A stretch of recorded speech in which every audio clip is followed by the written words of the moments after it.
नमस्कार श्रोते हो. आपलीच मुलगी आपली वैरीण का?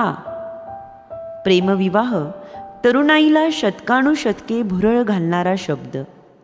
गेली 2 दशके तर प्रेमविवाहाचा इतका उदो उदो होतोय की तुम्ही काय करता असा प्रश्न विचारल्यावर एखादी गृहिणी उगाचच कमीपणा वाटून ज्याप्रमाणे काही नाही मी घरीच असते असं सांगते आणि त्यावेळी तिची जी गत होते तीच आज आमचं अरेंज्ड मॅरेज आहे हे सांगणाऱ्यांची होते.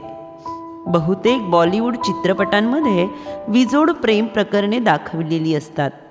त्यातील नायक नायिका सगळ्या अडथळ्यांच्या शर्यती पार करून एकमेकांना भेटतात, प्रेमाचा विजय होतो आणि चित्रपट संपतो. यातील विजोडपणा बऱ्याच वेळा धार्मिक, आर्थिक, सामाजिक, शैक्षणिक बाबतीतला असतो. प्रत्यक्षात अशी विजोड लग्ने अयशस्वी होण्याचे प्रमाण किती जास्त आहे ते कुटुंब न्यायालयातील घटस्फोटांची संख्या बघितली की कळते. अनेक मुलं मुली शाळा कॉलेजमध्ये असतानाच आपलं लग्न जमवतात आणि तशी सूचना दबकत का होईना पालकांना देतात. तेव्हा त्यांच्या भवितव्याविषयी खरं तर काहीच नक्की नसतं. शिवाय तो अनेकदा अपरिपक्व वयात घेतलेला निर्णय असू शकतो. त्यामुळे फारच कमी घरात या वयातल्या मुला आणि मुलींच्या नात्याला पालकांकडून हिरवा सिग्नल दिला जातो, निदान पहिल्या भेटीत तरी. हल्ली मुली लवकर वयात येतात. वयाच्या 9 ते 11व्या वर्षी वयात आलेल्या मुलींना वयाच्या साधारण 15व्या ते 18व्या वर्षी बॉयफ्रेंडची गरज निर्माण होते. तेव्हा त्यांचे जग आजूबाजूच्या मित्रमैत्रिणींपुरतेच मर्यादित असल्याने त्यांना प्रेमात पडायला बरोबरीचे किंवा वयाने थोडे लहान असलेले मुलगे उपलब्ध असतात.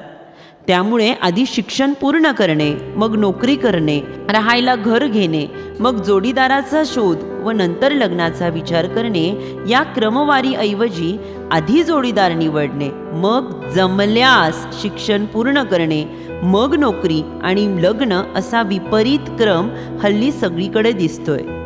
एकीकडे मुलींचे तारुण्यात येण्याचे वय कमी होते तर लग्नाचे वय वाढते. त्यामुळे प्रेमात पडणे व विवाह यांच्यातील काळाचे अंतर प्रचंड वाढल्याने अनेक मानसिक, शारीरिक, भावनिक, कौटुंबिक तसेच सामाजिक समस्यांचा जन्म होतोय. पाश्चात्य देशात लहान वयात मुले जोडीदार शोधतात, पण तिथे ती खूप लहान वयात स्वतःच्या पायावर उभी राहतात. तिथली कुटुंब संस्था डळमळीत आहे. त्यामुळे मुलांना भावनिक सुरक्षिततेसाठी कदाचित लहान वयात जोडीदाराची आवश्यकता जाणवत असेल. इथे तसं नाहीये. मुलांचे शिक्षण, पिकनिक्स, ट्रेक्स, सिनेमा बघणे, प्रेमात पडल्यावरचे खर्च वगैरे सर्व चैनसुद्धा आईवडिलांच्या पैशावर यथास्थित चालू असते. कित्येक पालक लग्नानंतर मुलांना राहण्यासाठी स्वतंत्र घरही आधीच घेऊन ठेवतात. भलत्या वयात स्वतःचे लग्न स्वतः ठरविणे तेवढे पाश्चात्य करून घेणाऱ्या तरुण पिढीला लग्नाचा खर्च भारतीय रिवाजाप्रमाणे पालकांनी करण्यातही काही वावगे वाटत नाही. रसिक हो, शहरी मध्यम उच्च मध्यमवर्गीय कुटुंबात असलेल्या लाडात वाढलेल्या 1 किंवा 2 मुलांना ती अगदी कायद्याच्या दृष्टीने सज्ञान झालेली असली तरीही जगण्याच्या व्यवहाराची, जगताना काय तडजोडी कराव्या लागतात याची फारशी कल्पना नसते. घरात पैसा कुठून येतो, कसा येतो, किती येतो, आपल्या सध्याच्या राहणीमानाला दर महिना किती आवक आवश्यक आहे याची त्यांना काहीही माहिती नसते. प्रापंचिक जबाबदाऱ्यांशी त्यांची तोंड ओळखही नसते. आणि अशी ही मुले अडाणी वयात स्वतःचा जोडीदार स्वतः ठरवतात. अशा वयात जेव्हा त्यांनी स्वतःसाठी कधी हातरुमाल सुद्धा खरेदी केलेला नसतो.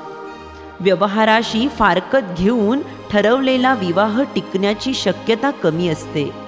जेव्हा कल्पना आणि वास्तव यातला फरक लक्षात येतो तेव्हा फार उशीर झालेला असतो.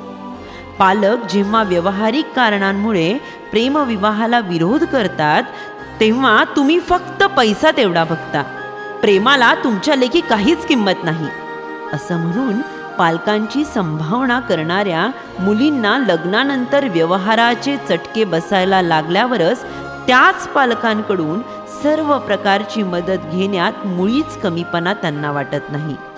शिवाय फक्त तरुण तरुणीमध्येच असते तीच प्रेमभावना तेवढी महत्त्वाची. बाकीच्या नातेसंबंधातल्या प्रेमभावनेला त्यांच्या लेखी फारसं महत्त्वही नसतं.